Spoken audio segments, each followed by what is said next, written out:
Today is the best day ever because it is the launch day for Entrepreneurial You by Dorie Clark, who's here with me today, and I'm so excited. Thank you, Carrie. I am so happy to be here. You are the best. I've read your books, and they're just incredible. And I want to talk to you today. You're largely regarded as an expert in your field. But I know that becoming an expert takes a lot of work. So when I have people who ask me, how do I become an expert? I never know what to say. Tell me what to say.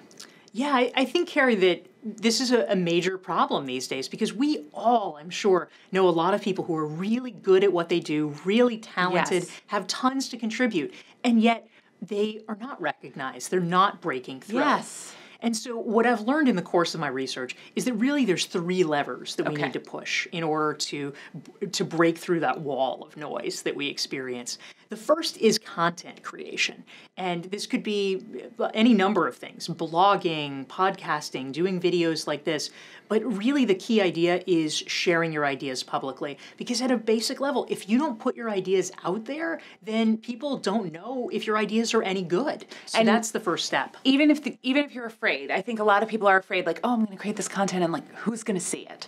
Is it still worth it to create the content? It absolutely is. And it's important to know that it's true. Your content is probably not going to go viral on day one. It's probably not going to have 100,000 readers. But what really matters most is having the right readers. And so even if that means that you're taking your article that's read by 10 people and you email it to a prospective client, that's the right reader. And if they see that, if they say, wow, Carrie is really making sense, I should hire her, then everything is worth it. So it really doesn't matter if it ever goes viral, right? It's just making sure that the right people see it.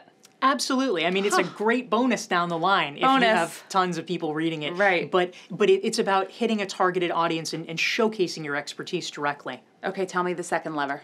So the second one is social proof. This is a term from psychology. It basically just means your credibility. Why is it that in a world of options, people should take you seriously and listen to you? And so oftentimes, a good way to obtain social proof is to affiliate yourself with brands that people have already heard of. So this could be in the form of blogging for publications in your field. Yeah. It could be taking on a leadership role in a local or regional professional association.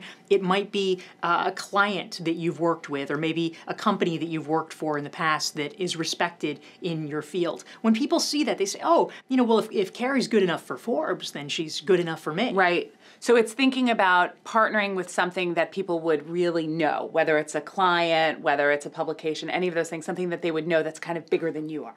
That's right. It's a fast track to credibility because people their brains are maxed out. They don't really have the time to individually evaluate, oh, is this person making sense? Let me see if she's credible. And if they feel that you have been pre-vetted by another entity, then that gives them a sense of confidence that, okay, well, I'll listen to. Love it. Third lever. Third one is your network.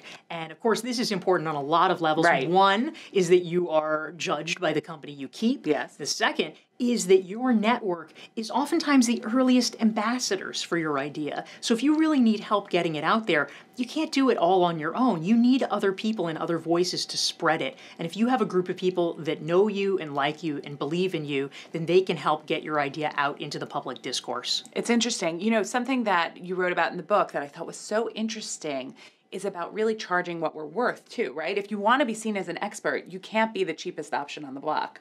It's really true. One of the biggest problems these days is the push toward commodity pricing. Yes. Because there's just so much competition. Yes. And so if we play into that game, it's not going to end well because there's always someone that can be a lower priced option than you.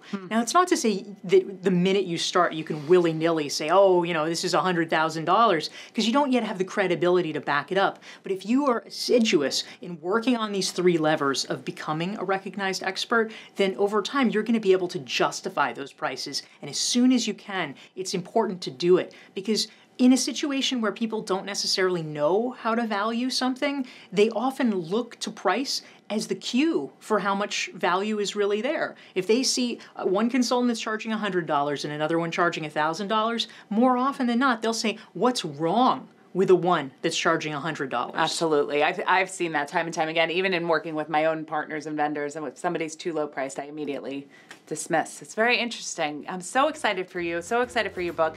Go get Entrepreneurial You today.